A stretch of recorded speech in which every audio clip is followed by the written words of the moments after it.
Listen, I gotta tell you, today I got a text message from DPD. Says, Hassan, your driver is gonna deliver your parcel in like 20 minutes.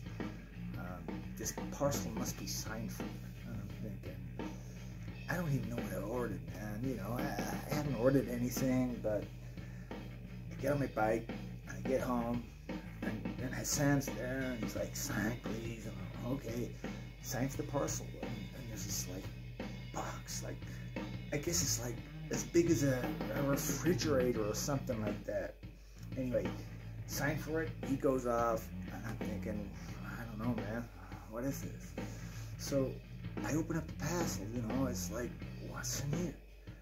Carefully lift the flaps of the cardboard box, and what's inside, you know? Something I really did not expect.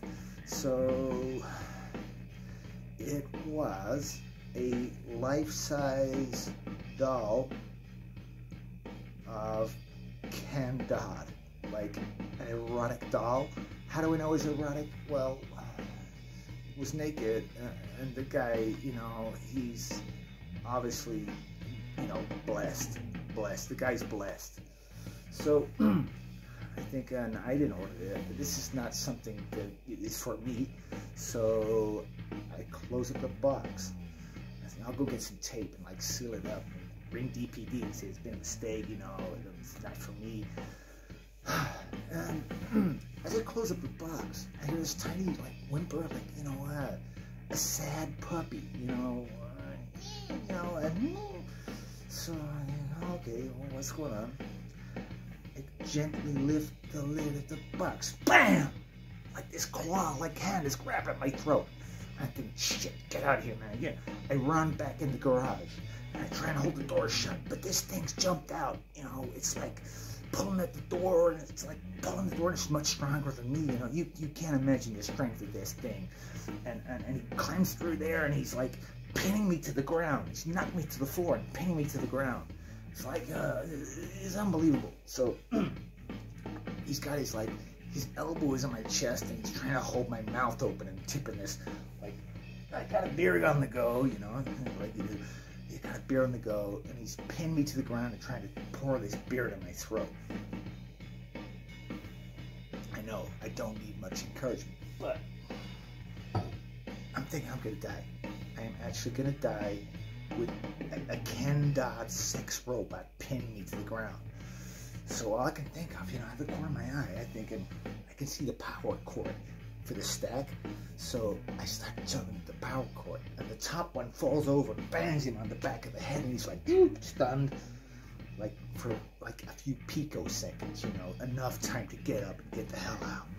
So I'm getting the hell out of the door, and I'm running as fast as I can, you know, like on a good day I can do like 800 meters in like 2:35 or something like that.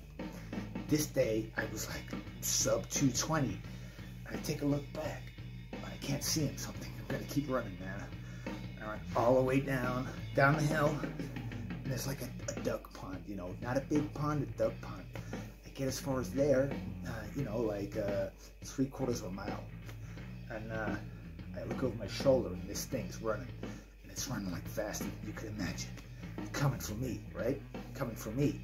So I stand next to the duck pond and think, what am I going to do now? And I've seen the film, you know, AI, with the little boy that's a robot, and this thing can't live in water. So I get next to the pond, and I wait for this thing, this Ken Dodd, and he's like, he's like, it's so frightening, you can't even imagine. And the thing comes towards me, and he's gonna burst at me like a leopard. And just as he comes, sorry about that, just as he comes to me, I turn and I push him in the water. Bang! And he starts like bubbling, the water's bubbling, and this thing's screaming, you know, like the, what's the film? Terminator 2, right? So, the creature's in the water screaming. And, it starts dissolving. It's all these bubbles and foam and stuff, and eventually the thing's dead, and it's disappeared, like it's just this sort of film of mush on the top of the water. And I'm thinking, oh, God, that was so close, man. At that point, a guy comes out, right? He comes out of there's a Chinese takeaway near the pond, you know. And he comes out of the door next door, and he comes over to me and he said, I just saw what happened there, man. Obviously, he doesn't speak like that, but, you know. I saw what happened. He said, do you smoke? And I said, no, I don't. And I said, no, me neither. Do you want a beer? And I said, yes, I would like a beer. We go in his flat, like an apartment. It's tidy, but, you know, a bit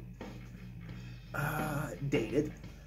Go up the stairs, and at the top of the stairs, there's this, like, big refrigerator and a glass front, and every kind of beer you could imagine. You see, what kind of beer do you want, man? And this is no lie. He reaches over and he says, I got something for you. And it's this. Love and hate. He says, this is your story, man. He says, love. You love beer, but you hate your day today. But I'm going to bring back the love, because I'm going to give you this beer, and it is, it is an amazing beer, because 440 milliliters, 7.2 volume of Vocation Brewery, incredibly hopped up New England IPA. Let's see. You know what? I don't care about the Ken Dodd sex robot. This is the best thing that's happened to me today. So that's what happened, man, you know. And I got on the phone later on, and I rang DPD, and I said, what's going on? Why are you delivering, like, Ken Dodd sex robots to my house? And I said, oh, that was meant to go to the guy down the road. And I said, well, you know, I can't imagine who would want something like that. And they said, well, you know, we're all different, man. So there you go. Love and hate. It's a great beer, and sex robots are not always very good, especially when they're in the shape of Ken Dodd and extremely well endowed. But there you go, man. That's how we roll. Have a good night.